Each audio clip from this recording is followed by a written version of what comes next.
داملای عزیز، از شما خواهش و التماس دارم که به سوال من جواب گردانید. در وقت نماز خواندن چشم را پوشیدن جایز است یا نه؟ نه، چشم پوشیدن در حالت نماز جایز نیست. خواه در حالت سجده باشین، خواه در حالت رکوع باشین، خواه در حالت قیام باشین، در کدام صورتی که باشین باید چشمهای شما گشاده باشد. همه صورت، خواه در زمین سجده کردن هم باید که همین نظر به پشت همین بنیتان کنین، چشمهای شما گشاده باشد. چشم پوشیدن کراهیت دارد، هیچ وقت چشم نپوشین. السلام علیکم. داملای شیرین سخن، درباره توی کردن درست یا نادرست با یک طریق خوب به ما میفهموندین. انشاءالله جمعه دیگر توی امام اعظم، توی ابو حنیفه را با همسرش چگونه توی کردن کنی مقایسه میکنیم که آیا به همین توی های ما و شما مانند بود یا نه. البته توی در اسلام غلط نیست، توی کردن هیچی باقی ندارد، توی کنین. لیکن مادامی که شما نام مسلمانی دارین، شما وقتی مسلمان که باشین باید از حرام کرده های خدا دور باشین. آخه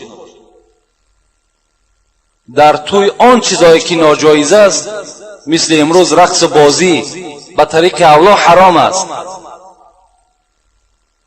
یا اینکه در بالای مثال دسترخواناتون تمام چیزای حرامی که میبرارین، اینا حرام هستند، اینا خود اسراف هستند، حرام هستند. اینا برای ما و شما جایز نیست کردنش. طریق خوبش همین است، طریق خوبش همین است که یک نماینده از دینت، یک عالم است، یک پیشوات بیار برای مردم کم پند موعظه کند. این بهترین برای تو است. این جهاد است در راه خدا. چگونه ای که امروز مردم غرب جهاد که هستند ضد دین اسلام، مثل که چیکار کرده هستند؟ توی رقص و بازی و زنا و همه چیز برای ما و شما فاش کردن و در تلویزیون ما و شما نمایش میتن. ما و شما هم جهاد ما همین است که البته این حرام کرده های اونها را قبول نکنیم، اونها را به جانب خودشان بگردانیم. این از جانب ما و شما هم جهاد میشه. اگر به طریق موعظه هم که اجازت ندادن، به همو زدن پا و به همو خواهرت قطعی یک بچه دیگر ارارش کردن بگذرانش، این هم برای تو افتخار است.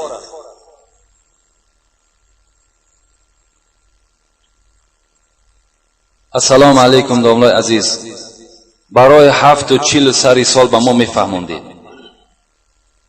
7 40 سری سال اینا در یگان حدیث پیغمبر خدا آمدگی نیستند. اگرچه از اولادای پیغمبر خدا بسیاری ذاتها گذشتند، شهید شدند، لیکن در یگان حدیث نیامده است که اونها رفتن در اونجا 7 کرده باشند، 40 کرده باشند، یا سال کرده باشند، یا 6 ماه کرده باشند. اینا از اسلام نیستند. فقط اسلام ما و شما به خیر احسان ما و شما را دعوت میکند. همین در شرایط داشته باشید. کدام روزی که دستی ما و شما میرسد برای روح ارواح ما و شما، همون روز رخصت است.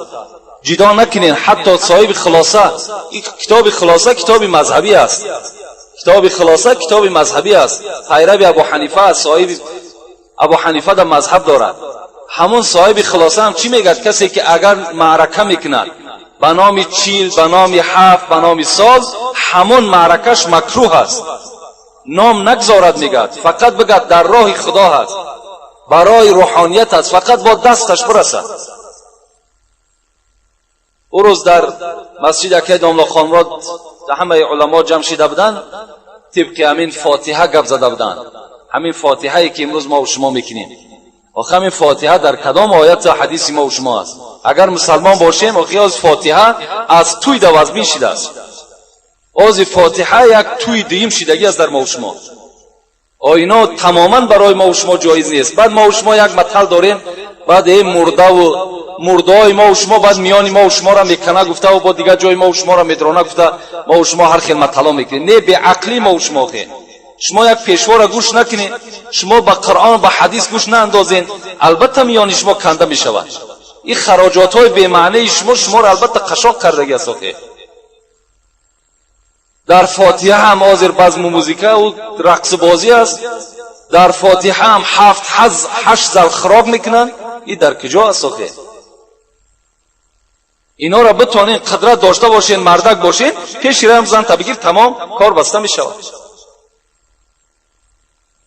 نمان همون زن تا نمان که فاتحه کنه تمام میشود کار درست اگر غیرت داشته باشی. نیکی نداشته باشی مرحمت میانت میکند پاد میشکند چه میدانی اونمون زنت.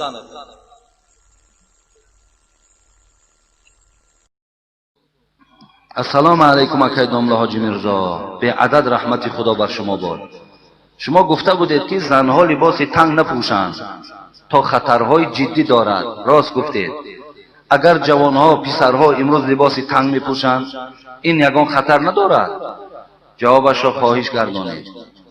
خدا حافظ. ولی ما چگونه بیان کرده بودیم که دخترها لباسهای تنگ نپوشند، لباسهایی که همه اعضاهای اونها را نمایان میکند خطری دارد که خطرش امروز همگان حس کردند، ضررهای او الکه همگیش ظاهر شدند. چه مشکلات و چه مشقت‌های در اکثر خاندان پیدا شدگی است. شاید این صحبت من دارم کسایی که از پوشیدن لباس تنگ آزار و آسیب دیدن اونا به این سخنها به قدر این سخنها میرسند. لیکن جوانای عزیز شما هم در لباسهای تنگ پوشیدن اجازت نیست. ولی بعضی جوانها را ببینید مثال لباسهای میپوشند که راستی بار چگونه ای که همون نمودی گویم باطنی زنها ظاهر می شود از شما هم نیست که همون است. شما هم یه لباسهای پوشین که همون اعضاهای شما هم نمایان نباشند. طرز لباس پوشی حبیب خدا احسنوا لباسکم، شما لباس ها را زیبا کنید، لباس های زیبا پوشید. بعضی ها ما ببینید امروز جوانات تا اندازه آمدن که لباس های دارن که همون در پس انسان از قسم دنبه او سر نویسندگی است، در پس دنبش یا سشیا یا انگلیا همون را پوشیده گشته است. همین عیب نیست در عزیز، همگی پسی تو خوانده استن همون را یا از پیشی تو میخوانند یا هر گونه صورتهای بی‌معنی که در کرتاهای شما در بروکهای شما هستند. همین درسته؟ و لباساتون هم با معنی کنین داده را، لباسهای پوشین که مقصد آدم توجه نکند، به سوی خودش توجه نکند، توجه دیگران را نگیرد. خب دویم، من یک حافظ تویگرد بودم، الحال کسبم را عوض کردم. الحال یک باغ را خریدم، با این باغ و زمین سر و کار دارم. در حقم دعا کنید، خدا نگهدار دارد. این برادری ما هم مثلا دستی به زمین زدن، دستی به باغ کاری زدن. مثلا از حافظی تویگردی یکان خلاصه برآوردن که اینقدر زنها و مردها را یک جایه میکنیم، اررش میکنیم. همین شو کسایی که در همین اطرافای ما زندگی داشت، همین آوازی که تا ساعتهای 10 شب بود، اکو خیلی گویم جای تأسف است برادر عزیز. همون خانه‌های شما هست آخر، همون خانه‌ای که از شما هست، همون شما میتوانید که خیلی پسترک میلش خواهشتان هست، میلتان هست، خواهش دخترت هست، خواهش بچت هست، همون را پستر همون دایره خانه دکنیم بس است آخر. اون کدام انسانی بود که باور کنین اون آدم هوشیار نبود، خود همون سراینده هوشیار نبود. اون سخنهایی که او میگفت، ما امشب برادرها همراه ما بودن خانه ده، مهمانها در خانه بودن. ای به دادر عزیز، او در همون جا چی خوانده است؟ خطوبه. ای به بنام خدا، ای با همون چیزی ایندیست که اکو خطوبه آخه چی بلا هست که ای بسه بنام خدا. همین ها را گوش کردن در همین زمان ما با همین عقل و فراست به خدای خنداور نیست. این ما را باید در تشویش بیارد، ما را در غم بیارد که آخه چی است این خطوبهش چی معنی دارد. همون پرسینش کو از همون چی فایده میگیریم ما؟ چی فایده است؟ اینا گوش کردی چی منفعت بردی؟ همین شب هم او صدا داد یک دانه گل دو دانه اناری دانه دانه. اینا شعر، اینا پند. دوامش دا گفت اکو مایرم من نمیدونم کی باشه، نام مایرم گرفت.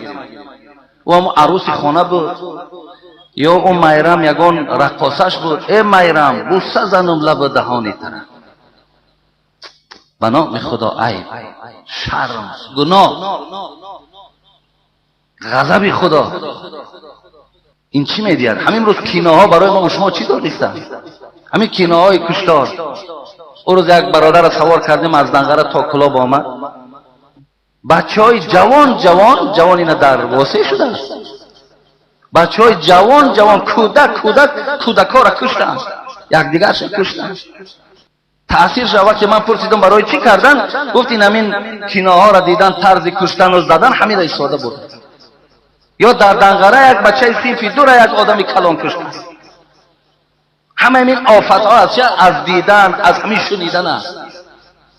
آخی تو رفتی در همون معرکت را دعوت کردن، حرمتت کردن، آخر یک چیزی نمیخوانی که مردم استفاده برند، یک چیزی نمیگویی که مردم از او بهبودی در روبرو شود.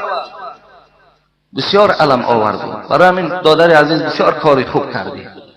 خدا خیر دهد، خدا باخت آباد کند، خدا با این باخت سیر حاصل کنه و خداوند این گونه فکر و این گونه نیتی نیکی که کردی، خدا با این نیت و با این فکر تر ابدی نگه دارد و خدای مهربان این گونه نافهمی ها و این گونه جهالت خدا از ذهن تمام بندگان دور بگردان. بنده ها را خدای با مدنیت و با فرهنگ و با معرفت بگردانی. آمین یا رب العالمین.